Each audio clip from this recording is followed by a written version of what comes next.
পরিষ্কারভাবে বলছি, এদেশ আমার, এদেশে জন্মগ্রহণ করেছি আমি।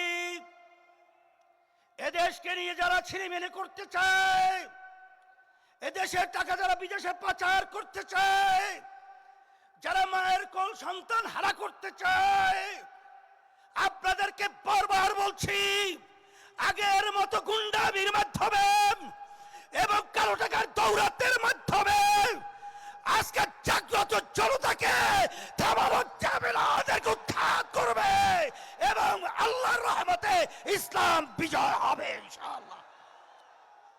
আজকে আপনারা আসসালামু আলাইকুম ওয়া রাহমাতুল্লাহি ওয়া বারাকাতুহু। আলহামদুলিল্লাহি ওয়া কাফা ওয়া সালামুন আলা ইবাদিহিল্লাযিনা ইসতাফা। আম্মা বা'দ, فأعوذ بالله من الشيطان الرجيم. بسم الله الرحمن الرحيم. وتعاونوا على البر والتقوى ولا تعاونوا على الإثم والعدوان. صدق الله العلي العظيم. সবাই দুরূদ শরীফ পড়ি। আল্লাহুম্মা সাল্লি আলা সাইয়্যিদিনা ওয়া নাবিয়িনা শাফিঈনা ওয়া হাবিবিনা ওয়া মাওলানা মুহাম্মদ সাল্লাল্লাহু আলাইহি ওয়া আলা আলিহি ওয়া আসহাবিহি ওয়া বারাক ওয়া সাল্লাম। আজকের সবার সম্মানিত সভাপতি, মঞ্চে আটদলীয় সম্মানিত শীর্ষ নেতৃবৃন্দ, সামনে যারা উপস্থিত রয়েছেন, যারা শুনছেন, ইসলাম দেশ প্রেমিক আমার ভাইরা, রাজনীতি করার মূল লক্ষ্য উদ্দেশ্য হল ইসলাম দেশ মানবতার কল্যাণের জন্য। আমরা রাজনীতি করি শুধু নিজে ব্যক্তি এবং দলের স্বার্থ উদ্ধারের জন্য নয়। আমরা রাজনীতি করার মূল উদ্দেশ্য হলো আল্লাহর হুকুম পালন করা। 53 বছর স্বাধীনতার পরে আজকে আল্লাহ রাব্বুল আলামিন আমাদেরকে যে সুযোগ দিয়েছেন, এই সুযোগ যদি আমরা কাজে লাগাতে না পারি, ভবিষ্যৎ প্রজন্ম সন্তানগুলো যখন ইতিহাস লিখবে, তখন আমাদেরকে নিয়ে কলঙ্কজনক ইতিহাস রচনা করবে। আজকে রংপুর এখনো সেই আমাদের চোখের সামনে আবু ছাইদের 2 হাত প্রসারিত করে বৈষম্য দূর করার জন্য, জালেমদের হাত থেকে দেশকে রক্ষার জন্য তিনি তার জীবন যে লুটিয়ে দিয়েছিল, রাস্তায় পড়েছিল,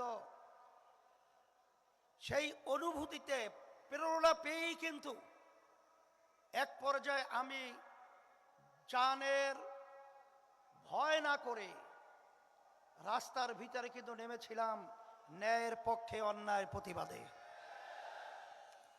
আলহামদুলিল্লাহ, আল্লাহ রাব্বুল আলামিন আমাদেরকে বিজয় দান করেছেন।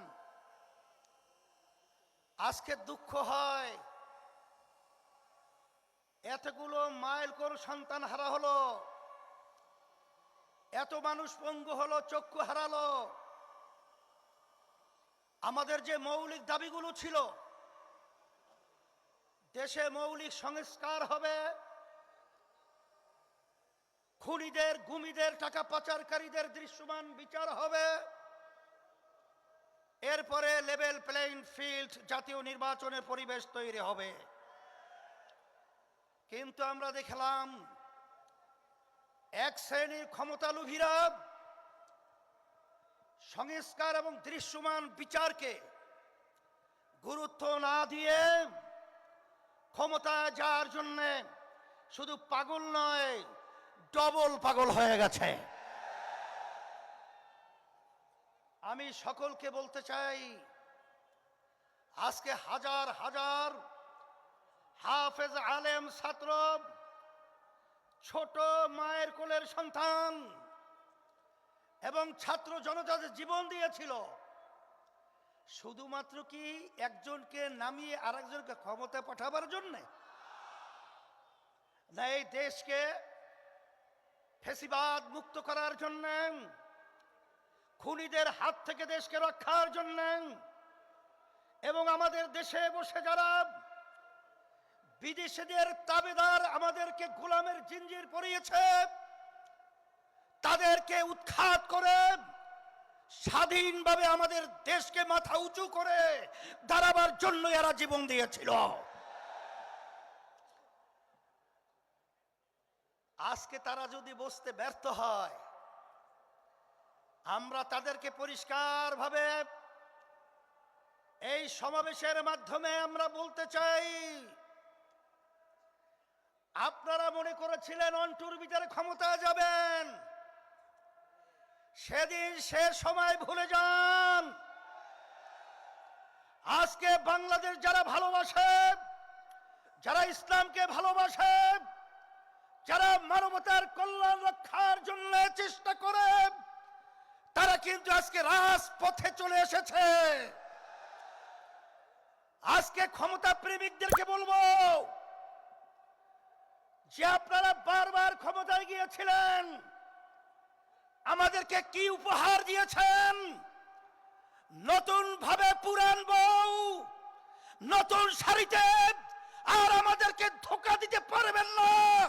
ধোঁকা দেওয়ার দিন শেষ। ইসলামের বাংলাদেশ, এদেশ রক্ষার জন্য রাজপথে আজকে আমরা উপস্থিত হয়েছি।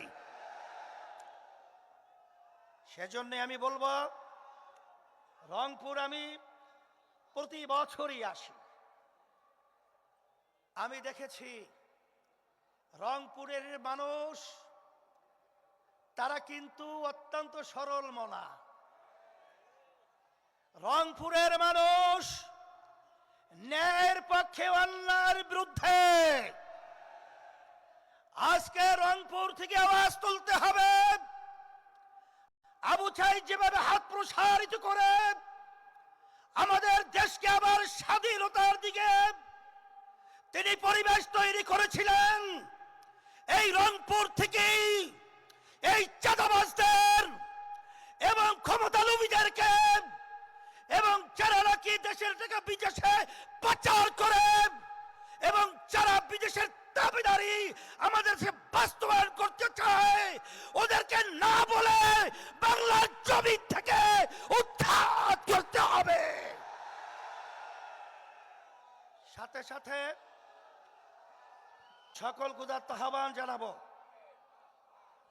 আমরা সারা দেশে সফর করার পরে পরিষ্কার আপনাদের সামনে মেসেজ দিচ্ছি, আজকে সারা দেশের মানুষ, আজকে তারা দিন রাত্র সপ্তাহ মাস বছর গুনছে কবে নির্বাচনের বাক্স আসবে, আর ৮ দল অর্থাৎ ইসলামের পক্ষে, মানবতার পক্ষে তারা ভোট দিয়ে বাক্স ভরার জন্য অপেক্ষা দিন প্রহার রাত গুনছে। সেই হিসাবে আমি আপনাদেরকে পরিষ্কারভাবে বলছি, এদেশ আমার। আজকে আপনারা যেভাবে স্বতঃস্ফূর্তভাবে আপনারা উপস্থিতির মাধ্যমে আজকে জনসভাকে সাফল্যমণ্ডিত করেছেন, আয়োজক সহ যারা সহযোগিতায় রয়েছেন সকলকে ধন্যবাদ জানাচ্ছি। এবং সব সময় একটা কথা মনে রাখতে হবে, আমরা যারা ৮ দলীয় নেতৃবৃন্দ রয়েছি, আপনাদের জনগণের খাদেম হিসাবে যেন আমরা কাজ করতে পারি। আল্লাহ যেন আমাদেরকে তৌফিক দান করেন।